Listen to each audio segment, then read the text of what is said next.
over the country. Darren? Okay, I checked in a little earlier in the newscast just to kind of clue you into the fact that there's a pretty noticeable warm-up coming by the end of the week. But you still have like 3 days before we start thinking about that, and you're actually going to cool down a little in those 3 days. Look how widespread the marine layer is here. Look at the time lapse. You can see it streaming in through the Golden Gate today. And it has been one of those afternoons where you get that beautiful streamer, that little ribbon of clouds that's just coming in through the Golden Gate. If we see it up there from our vantage point on top of the Mark Hopkins Hotel, look at it on the satellite imagery there. It just lines up beautifully. That is classic. Going right through the Golden Gate like a fire hose and going over towards Berkeley.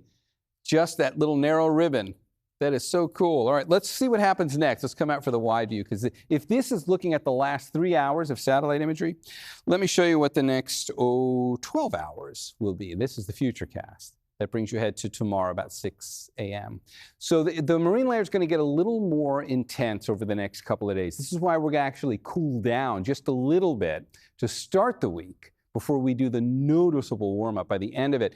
So we'll wake up tomorrow, the marine layer is a little more widespread. It does not fill entirely for everybody, and watch it melt back by the time we get to late morning. It'll be plenty of sunshine for everybody. But each day, for Monday, Tuesday, and probably even into Wednesday morning, the marine layer is going to be able to deepen enough that it will likely, if not tomorrow, by Tuesday, it'll get out here in the mornings, and you'll be waking up in the Tri-Valley with some low clouds. What's going on with this pattern? Let's just take a quick look at how the setup is in the atmosphere right now.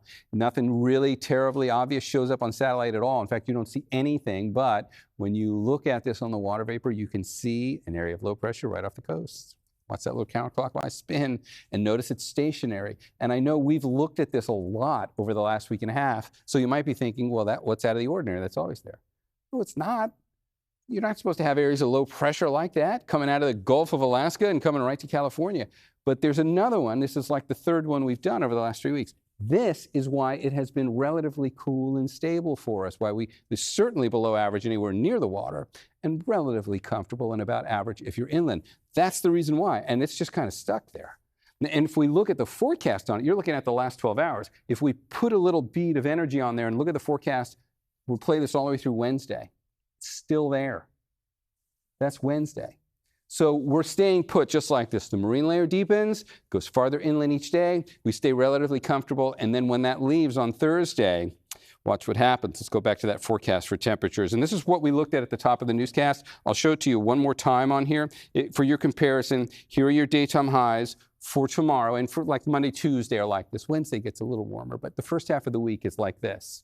And if we keep that wide view on the map, because I'm going to transition the numbers out, and you're going to see what the colors are going to look like on here by Thursday is noticeably different there. Of course, relatively comfortable here still.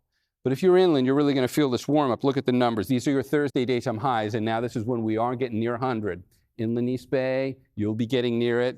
Those areas in white out there for Sacramento and Stockton, they'll be getting above 100. And if you look at the rest of the bay, you check out the Santa Clara Valley, your numbers are also going to warm up a bit too. You'll be climbing up into the mid-80s. There's the grid down there for the Santa Clara Valley. You can see Los Gatos does go to 90. Always a little warmer in that microclimate there down at the base of the Santa Cruz Mountains. And this Santa Rosa, your numbers represent the North Bay there too. So you won't be quite as hot, but you're going to warm up just like everybody else. All right, so how long does that last? If that's what's coming, when we get to the 7-day forecast for Thursday, here's how it'll play out after that. It's going to get a little better by next weekend. So you do take that noticeable jump on Thursday. You're still kind of there on Friday, but then by next weekend, you start coming back down again. And when we look at the 7-day forecast on here for the Bay, you'll see a similar pattern that's going to show up, as always. Plenty of marine layer from now through probably at least Wednesday.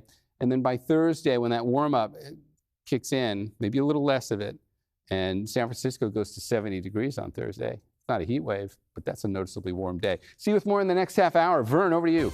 All right there, Mr. Peck.